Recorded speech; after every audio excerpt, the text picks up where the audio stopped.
sabi niya, even at the time of Salonga, he protected Enrile.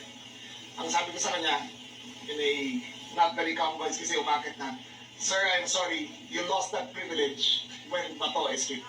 Salonga stood up for Enrile. That's ang kalaban si Cory, ang kaso rebellion.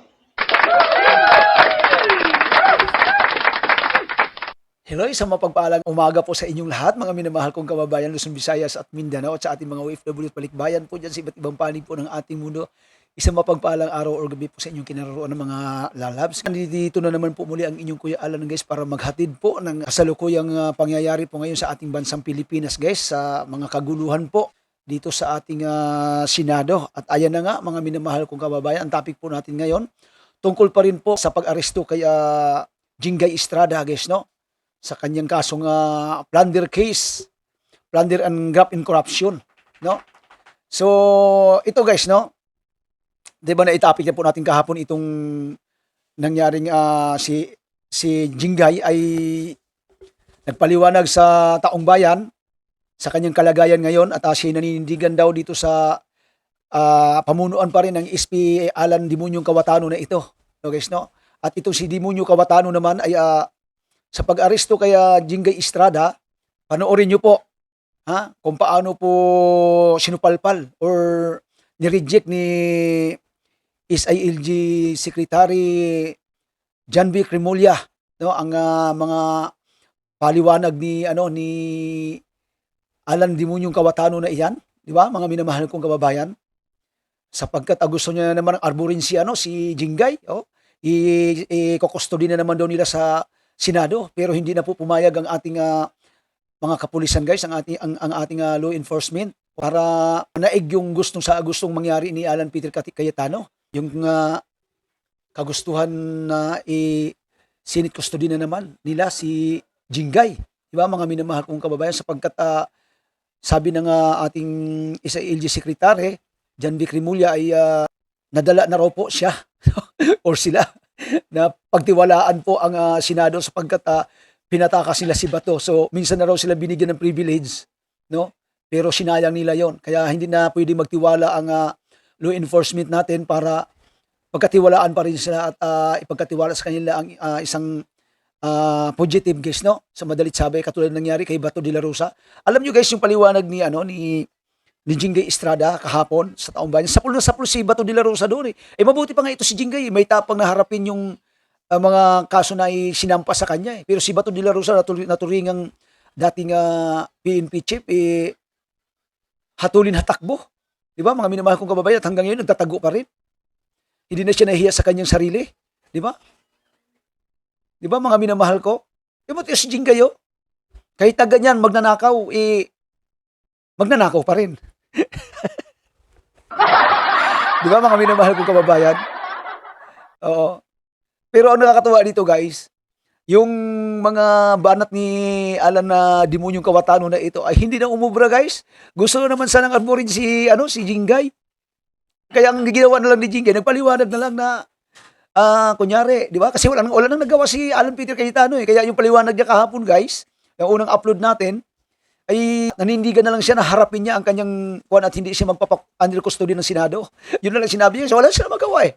Di ba? Dahil minsan nang binigyan ng pribilehiyo itong si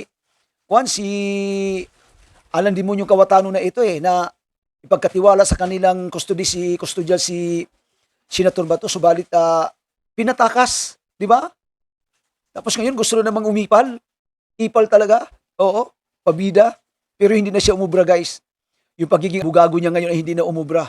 So panoorin niyo po ito mga minamahal kong kababayan. Itong karugtong po ng mga pangyayari po. Mainit-init pa po ito guys. Bagong balita lamang po ito. Usapan natin sa labas. Okay na usapan natin sa labas. Okay na usapan natin sa labas. Hindi kayo yung sinasabi. You cannot. No. Even during Cory's time, hindi ginawa to. Even during Cory's time, Salonga did not allow. We're going to walk him out. We can arrest him right after this. He is respect the institution. This is not about Jinggoy. We're going out. No, he did it right here. He can be arrested right there. So if you don't want him to make a statement there, Sir, you have outside the list. We're going to walk 5 minutes. This is the Senate of the Philippines. It's never been done. It's never been done. Salonga stood up for Enrile. That's ang kalaban si Cory. Ang kaso, rebellion.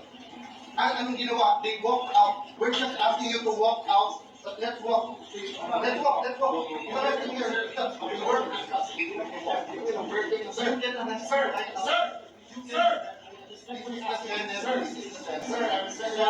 Sir, this is the last person who had it for not me. That's not for me. It's for the Senate, sir. Sir, that's for the Senate. Sir, kumain ka na pala. Kumain ka na. Right outside the door. Right outside the door. 6-CRM-006 for plunder under RA 7080. The following are enjoined to arrest: Chief of Police, San Juan City, Provincial Director, Regional Director, NBI, the Director, NBI, NCRPO, and Chief PNP, and the CIDG. You are hereby commanded to arrest Jose Jinggoy Pimentel Estrada, Manuel Manligas Bonoan, Denril Cesar Sanchez Fortuna, Manny Bumagat Blusan, Arthur Lopez Gonzalez, who stand charged above stated crime and bring them therefore to the court to be dealt with the law and rule of court. Direct, no bail. Quezon City, Philippines, on 1st day of June 26, signed Honorable Zaldi V. Tres Peces, Chairperson, Associate Justice. At approximately 3:30 p.m., I arrived at the Senate to implement the warrant of arrest. Wala nang pong maganap na nangyari. Sumama po si Jinggoy. Binasahan po siya ng Miranda rights niya kasama kanyang abogado. Naiintindihan niya, tinanong sa kanya kung naiintindihan niya kung anong ang charges laban sa kanya. Sabi niya naiintindihan niya. Papaya pa siyang sumama dito sa CIDG, pinrocessed and arresto. Currently, 4 of the 5, 2 are already in the Sandigan Bayan, 2 are on their way to Sandigan Bayan on the 5th Division. Secretary Bunoan is on his way to the hospital because his hypertension was listed at 192/100. He will be kept there for an undetermined amount of time before he stabilizes, and when the doctor says that he is fit to stand trial, then he will be brought to the Sandigan Bayan.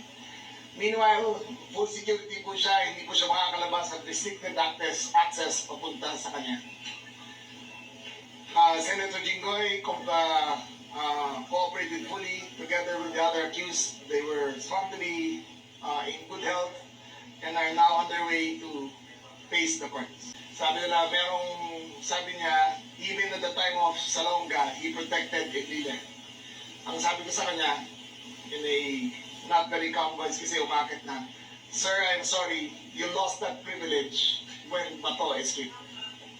We will inform them, we will give them the courtesy, but if there's an arrest to be made, we will make the arrest." We arrested him. I went there personally together with the CIDG. He was read his Miranda rights, and from there he was brought here to Prana to be processed. Secretary Bunoan went here, the one from DPWH, I forgot his name. He was here, so voluntary surrendered. All 4? The 2 others voluntary surrendered to the Sandigan Bayan. Okay. Sir, natataas pa ba ni Senator Jinggoy? Umalis na siya as of 5 minutes ago, papunta na sila ng Sandigan. Ano specifically ang ginawa sa kanya sa booking procedure? Can you just walk There is through? he started with the fingerprint, then he went through the mugshot, then he went through the medical clearance.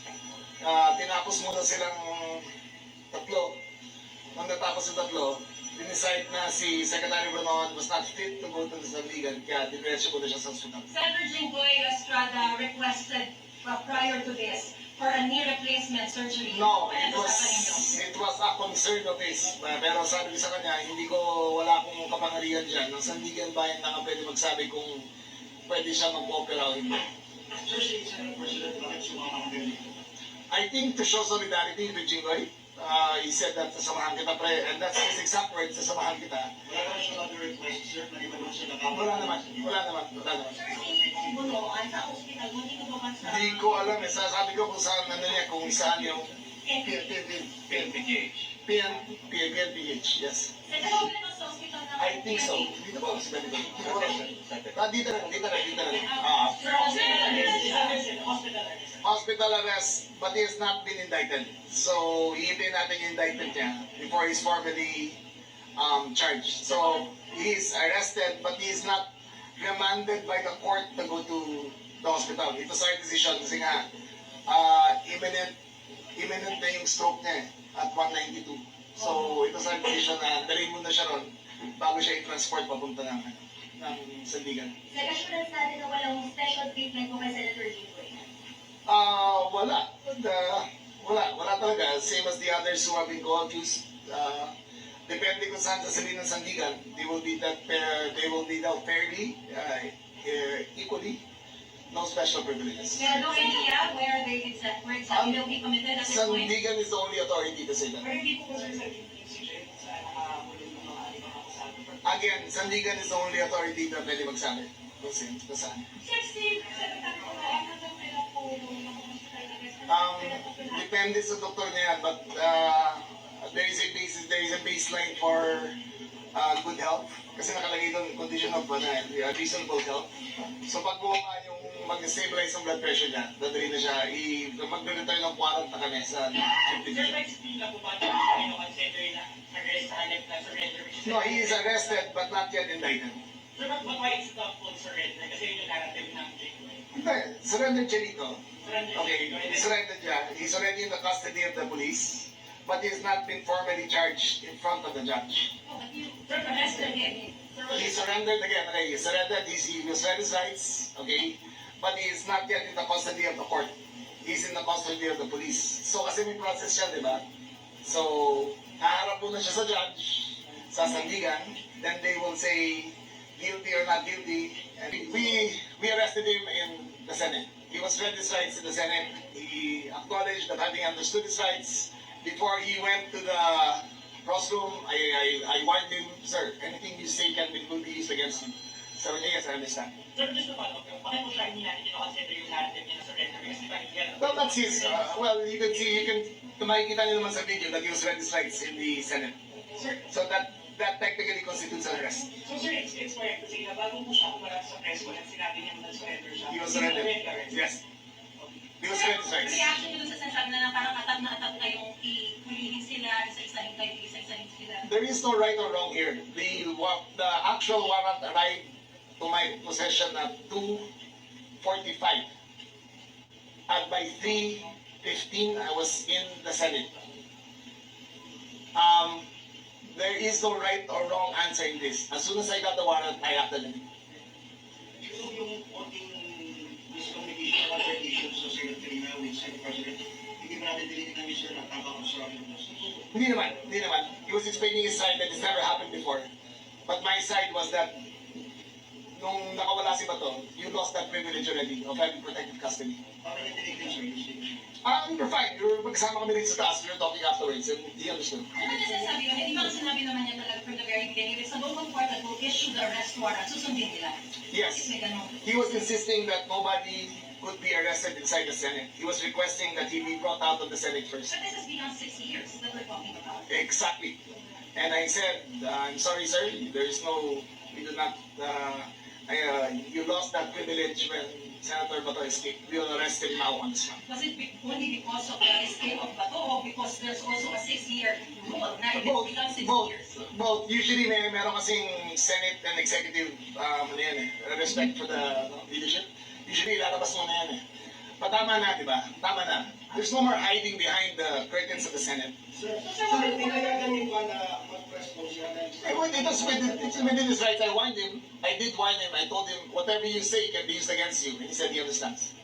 So, So now that you're saying na that they lost that right after Senator Bato escaped, are you saying that he has it's also not a right. It's not a the right. escape of It's Senator not a right. It's a privilege. Or Okay, is it it's a privilege. So It's a whether it's privilege. privilege or No, I am not implying. I am not implying anything other than Senator Bato escaped. and that we revoke the privilege of separation in terms of arrest, that we can arrest anybody inside the Senate building if necessary. Sir, wala na yung president sa mga susunod na lawmakers na If it is necessary, we will always do what is necessary according to the bounds of the law. You remember, there is no such law as you cannot arrest anyone inside the Senate. It's a privilege granted to the legislative. So for the first time, because of courtesy. it is a courtesy. But there is no such law which prevents us from arresting anyone in the Senate. So even if it's not beyond 6 years? I think let me get this straight and you can research it for me, but I think what is not allowed is if they are in session. Okay. So not the session. Yes, all five are accounted for. Mr. Entertain, last two questions from the media. Sir, possibility po ba na dito siya mag-stay? Kasi yung point po ang... It's up to the Sandigan Bayan. It's up to It's a possibility will that appears. We have the Sandigan Bayan determines where he'll be incarcerated. Pero there's not a custodial facility. The custodial facility is barely livable, but meaningful. It is about to be demolished because to build a new facility. So Wala na nagsistate na. I'm not familiar with Wala na nagsistate na sa. Ganun yata konti na lang yung mga Chinese na nahuli namin dati sa kidnapping. Sabi niya, salamat pa. Yun lang. And then, there's a slight altercation between me and the daughter. She gave me the dirty finger and cursed at me. I said, it's okay. I understand your emotion. Sino pong daughter? I don't know which one. But I said, it was nothing personal. Naging emotion na. Okay, thank you very much. Di ba mga minamahal kong babayan? Butata, si Alan Peter Cayetano, ang PI na yan, ikapangalan ko pa man din. Nakakasira sa mga Alan. Di ba? Pero ang pinaka-importante sa lahat, mga minamahal kong kababayan, ay talagang tuluyan ang nakulong ang ating bida, guys, no? Na si Jingay Estrada, guys, at salukuyan naghihimas na po siya ng rihas na bakal ngayon sa bagong kulungan sa Quezon City. Diba? So, ayan mga minamahal kong kababayan, hanggang sa muli po. Mag-ingat po tayo palagi. And God bless. Bye-bye.